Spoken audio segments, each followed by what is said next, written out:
बढ़ेंगे अगली खबर की ओर। शादी का झांसा देकर दुष्कर्म, वीडियो बनाकर किया ब्लैकमेल। कमिश्नरेट लखनऊ की जानकीपुरम थाना क्षेत्र के अंतर्गत निवासी युवती को शादी का झांसा देकर दुष्कर्म करने का मामला सामने आया है, जिसकी पीड़िता ने न्यायालय में प्रार्थना पत्र देकर न्याय की गुहार लगाई है। देखिए हमारी पूरी रिपोर्ट राजधानी लखनऊ से। पीड़िता ने तहरीर देकर बताया है कि वह वर्ष 2021 में अपने गांव से नौकरी की तलाश में लखनऊ में आकर रहने लगी। उसी दौरान आमिर से उसकी मुलाकात हुई, जिसने ट्रांसपोर्ट ऑफिस में होना परिचय बताया और वहां उसे नौकरी दिलाने की बात कही। धीरे धीरे वह घर आने लगा और उसे शादी का झांसा देकर शारीरिक संबंध बनाने का प्रयास किया, जिस पर मना करने पर उसमें धोखे से कोल्ड ड्रिंक में नशीला पदार्थ मिलाकर पिला दिया और उसका बलात्कार किया और नग्न वीडियो बनाया। पुलिस से शिकायत की बात कही तो वह वीडियो को वायरल करने की धमकी देने लगा। साथ ही वीडियो को वायरल करने की धमकी से वह जबरदस्ती शोषण करता रहा, जिसे पीड़िता ने पीड़ित होकर थाने पर प्रार्थना पत्र दिया, लेकिन कोई सुनवाई नहीं हुई। तब पीड़िता ने न्यायालय में प्रार्थना पत्र देकर न्याय की गुहार लगाई है। लखनऊ से केबीपीएन संवाददाता प्रशांत अवस्थी की रिपोर्ट। हमारी मौजूदा राजधानी लखनऊ के जानकीपुरम थाना क्षेत्र में है, जहां पर महिला उत्पीड़न को लेकर काफ़ी मामले आए दिन सामने आते हैं। लव जिहाद जैसे भी मामले आए दिन सामने आ रहे हैं, मगर लखनऊ के जानकीपुरम पुलिस व लखनऊ की पुलिस में एक बार फिर सवालों की घेरे में खड़ी नजर आ रही है। ताज़ा मामला राजधानी लखनऊ के जानकीपुरम थाना क्षेत्र का है, जहाँ पर बीते दिनों से लगातार महिला लगा रही चक्कर, आला अधिकारियों के भी मगर न्याय मिलने का कोर्ट के दरवाजे खटखटाने पड़े। आखिरकार पुलिस प्रशासन की ढोल की पोल साफ तौर पर खुलती नजर आ रही है। एक तरफ पुलिस प्रशासन महिला सशक्तिकरण को लेकर बड़े वादे कर रही, मगर राजधानी लखनऊ की कमिश्नरेट पुलिस पर सवालों की घेरे में खड़ी नजर आ रही है। ताज़ा मामला लखनऊ के जानकीपुरम क्षेत्र का है, जहां पर एक हिंदू लड़की द्वारा मुस्लिम लड़के ऊपर यौन शोषण आदि प्रकार से जातिवाद को भ्रष्टाचार के लेकर बड़े वादे करने वाली सरकार जो है उस पर रोक लगाने में असमर्थ साबित हो रही है। यहाँ पर हिंदू लड़की द्वारा एक मुस्लिम लड़के पर धर्म परिवर्तन का आरोप लगा रही है, मगर लखनऊ के डीसीपी नॉर्थ उत्तरी जोन के जो एडीसीपी हैं एसएम कासिम आब्दी, उनके ऊपर भी सवाल लगा रही है लड़की। उसका साफ तौर पर कहना है अधिकारियों के पास चक्कर लगाने के बाद उसे न्याय न मिल पाया, उसने कोर्ट के दरवाजे खड़खड़ाए और उसके बाद उसको न्याय मिला है। अभियुक्त तो गिरफ्तारी हो चुकी है। आखिरकार लखनऊ के कमिश्नरेट पे जानकीपुरम पुलिस क्या करेगी कार्रवाई? मैम, क्या घटना घटी है आपके साथ? घटना मेरे साथ ये घटी हुई है, एक आमिर हसन नाम से, पहले इन्होंने हमें अमर कुमार बताया, ठीक है। उसके बाद में ये जब मुझे पता चला, ठीक है, मेरी मुलाकात इनसे यहाँ इंडिगो में हुई थी। उसके बाद में जब मुझे पता चला कि ये आमिर नहीं, आमिर हसन है, जो कि मूल रूप से वहाँ के आजमगढ़ के रहने वाले हैं और इनका शायद एक घर यहाँ सरफराजगंज में रोजे वाली गली में है, ठीक है। उसके बाद में मुझे पता चला कि ऐसे ऐसे व्यक्ति हैं, सारी चीज़ें।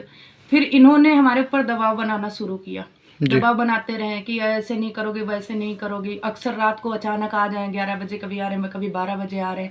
एक दिन पता नहीं इन्होंने क्या खिला दिया हमें, जिसमें से कि मुझे कुछ पता ही नहीं चला। उसके बाद में जब मुझे थोड़ा सा होश आया, मैंने इनसे पूछा, हमने कहा तुमने ऐसा क्यों किया? तो बोले मैं तुमसे शादी करूँगा, शादी करूँगा, ये करूँगा। मैम, शादी का झांसा देकर कुछ उत्पीड़न का भी आरोप लग रहा है, क्या है पूरा मामला? पूरा मामला ये है कि इन्होंने मेरे साथ सेक्स वगैरह करते गए, मैं अपनी बोल रही। उसके बाद में जब मैंने इनसे बात की कि आप ऐसा क्यों कर रहे हैं, सब चीज़ें हमने बात की, उल्टे सीधे ब्लेम लगाना, गंदा गंदा बोलना, ये सब चीज़ें करते हैं। फिर उन्होंने बोला मैं शादी करूँगा। फिर उसी बीच में प्रेग्नेंट हो गई। जब प्रेग्नेंट हो गई तब इसके बाद में इन्होंने कहा कि पहले अबॉर्शन कराइए, उसके बाद में मैं शादी करूँगा, ये बोलते रहे। अबॉर्शन कराकर उसके बाद आपने लिखित तहरीर जानकीपुरम थाने में दी थी, अभी तक क्या कार्रवाई इसमें हुई थी? कार्रवाई उसमें यही हुई कि जब मैंने वहाँ की तो वहाँ से भी कुछ नहीं हुआ। उसके बाद में ये बोलते रहे तुम्हें जो करना है वो कर लो जाके, और ये भी बोलते रहे कि वो कासिम जो है, कासिम सर हैं कोई, वो बोलते रहे वो मेरे रिलेटिव है, मेरा कुछ नहीं तुम उखाड़ पाओगे, तुम चाहे जहाँ दौड़ो। एक आईएएस अधिकारी का नाम सामने आया, इस पकड़ को लेकर क्या लखनऊ जानकीपुरम जो पुलिस उस पर एफआईआर नहीं कर रही थी, क्या है पूरा मामला? कुछ ऐसा ही नहीं रही थी, मेरी एफआईआर ही नहीं दर्ज की। पहले आपको कोर्ट का सहारा लेना पड़ा, इसके लिए आप किन किन आला अधिकारियों पर न्याय की गुहार लगा? सीपी के पास गई, जया मैडम के पास गई, SK वर्मा 1090 गई, मैं सब जगह दौड़ती रही। मैं 3 तारीख से दौड़ रही हूँ, 3 फरवरी से लगातार मैंने हर जगह एप्लीकेशन डाली। और जब वहाँ पे कासिम सर के पास गई तो उन्होंने जानकीपुरम थाने में फ़ोन किया कि इनका मामला देख लीजिए क्या है, लेकिन उसको आमिर हसन को बुलाइए, देखिए क्या मामला है। लेकिन वहाँ पे फ्रेंड्स कॉन्फ्रेंस चल रही थी, उसके वजह से वो हमसे बात नहीं कर पाए। जानकीपुरम थाने के भी मैं बराबर चक्कर लगाती रही। कितने दिन आप चक्कर लगाई हैं? सर मैं 3 तारीख से दौड़ रही हूँ। 3 तारीख से आप 3 दौड़ फरवरी से दौड़ रही हूँ, जिसकी मेरी कोई सुनवाई नहीं हुई। उसके बाद में लास्ट ये आप सोचिए, मैंने वही 3 या 5 तारीख को मैंने कोर्ट का सहारा लिया। रात में कल गिरफ्तारी हुई, कब गिरफ्तारी कब हुई थी? कुछ कल रात को गिरफ्तारी हुई रात थी, को शाम को। वो भी मैं गई थी वहां पे। कितने बजे?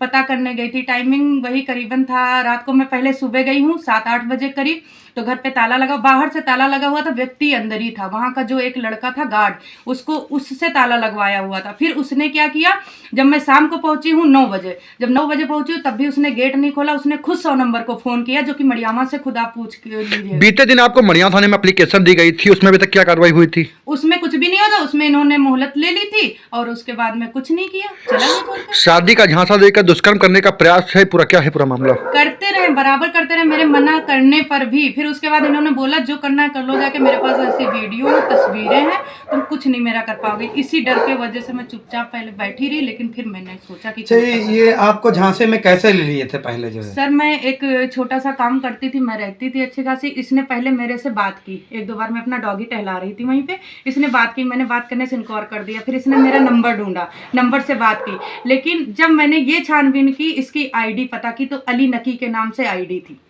2-3 आधार कार्ड भी इसके फर्जी हैं। आमिर हसन है, किसी पे अली नकी है, कहीं कुछ है, कहीं कुछ है, और बताते हैं ट्रांसपोर्ट के बिजनेसमैन है। मूल रूप से कहाँ का रहने वाला है आमिर हसन?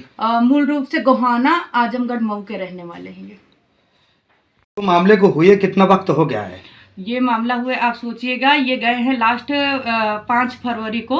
अचानक घर आते, मेरे पास उसका वीडियो भी है, अचानक घर आए हैं, गाली गलौज की, मेरा डाइनिंग टेबल टूटा पड़ा, आप चेक कर लीजिएगा, उस पर मुझे पटके हैं, मुझे चोट भी आई है, ये देखिएगा। मारपीट भी आपके साथ की हाँ, गई क्या? मारपीट हुई, जबरदस्ती करने लगे, तब मैंने कहा ऐसा मत करो हमारे साथ। उसके बाद ये बोले कि मैं शादी नहीं करूंगा, ऐसे रहता रहूंगा, अगर ऐसे रहना चाहती तो रहो और नहीं तो नहीं, फिर कोई बात नहीं। इतना कह के कपड़े पड़े बोल के चले आप गए। इतना दौड़ने के बाद जो है, जी। अब आप जो है आला अधिकारियों के प्रति कितने % संतुष्ट हैं और क्या कार्यवाही चाहते हैं? जिन आला अधिकारियों ने आपको इतने वक्त दौड़ाया है, आप जो है सरकार से क्या कहना चाहते हैं? इनके सरकार पर से मेरी कितनी यही कठोर विनती, कार्रवाई की जाए? ऐसे लोगों को पता नहीं कैसे ये लोग वो कर लेते हैं कि कोई सुनवाई नहीं होती। मैं दौड़ते दौड़ते थक गई हूँ, मैं दौड़ती जाती हूँ, आती हूँ, कोई मेरी सुनता ही नहीं था तक, तब मुझे कोर्ट का सहारा लेना पड़ा।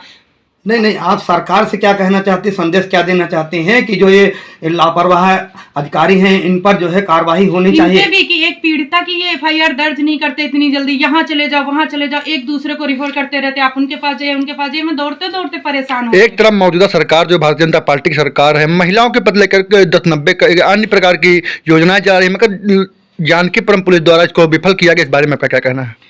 जानकीपुरम वालों ने तो मेरा सपोर्ट किया। कल बेसिकली करण सिंह जो हैं दरोगा, उन्होंने मेरा काफ़ी सपोर्ट किया, तुरंत गए मेरे साथ में जब मैंने कहा, लेकिन उसके बाद में वो तुरंत गए और तुरंत उन्होंने कार्रवाई शुरू की। लेकिन वहाँ पे मौके पे उन लोगों ने पुराने लखनऊ से कम 15-20 लोगों को बुलाया था।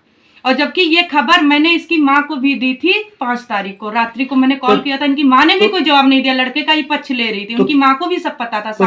तो क्या वो आपको जान से मारने के विचार में थे? हाँ, जान से मारने के विचार में। मेरे पास वीडियो है, जितनी पब्लिक उनकी तरफ की आई थी, सब लोग इधर ही मेरी तरफ ही वो हो रहे थे, कर रहे थे ये गलत, मेरे ऊपर गलत आरोप लगा रहे। कुछ इसमें आला अधिकारी भी इन्वॉल्व हैं जो मतलब उनके फेवर में बात कर रहे थे क्या? हाँ, ये बोल रहे थे कि मैं कासिम आदि जो है वो मेरे रिलेटिव हैं। ये बात आमिर हसन बहुत टाइम से चिल्ला रहे थे और कह रहे थे मैं ये कर दूंगा, वो कर दूंगा। और एक ही भाई इनके जज हैं, कोई बता रहे थे, कह रहे थे मेरे भाई जज हैं, अभी हुए हैं कुछ कोर्ट वोट के या कुछ भी है, मुझे इतना नहीं आइडिया।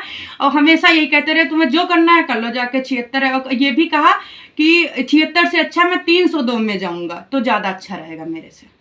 तो बराबर इसका मतलब धमकी दे रहा है? धमकी बराबर दे रहे हैं, जान की धमकी देते, रोज गली FIR पंजीकृत कराने के बाद आपके ऊपर दबाव बनाया, सुलह का दबाव भी बन रहा है, कोई जानकारी मिली क्या है? उनके भाई हमसे बात कर रहे हैं, वो कह रहे हैं आपसे मिलना चाहते हैं, लेकिन मुझे कोई सुलह समझौता नहीं चाहिए। मैं पीड़िता हूँ, मुझे इसका वो चाहिए, मुझे सजा चाहिए, मेरे पास सारे प्रूफ हैं, मेरा अबॉर्शन करवाया गया। गया। सरकार से आप क्या चाहते हैं कि निष्पक्ष जांच? लखनऊ से प्रशांत अवस्थी के साथ वीडियो जर्नलिस्ट दीपक राजपूत, लखनऊ।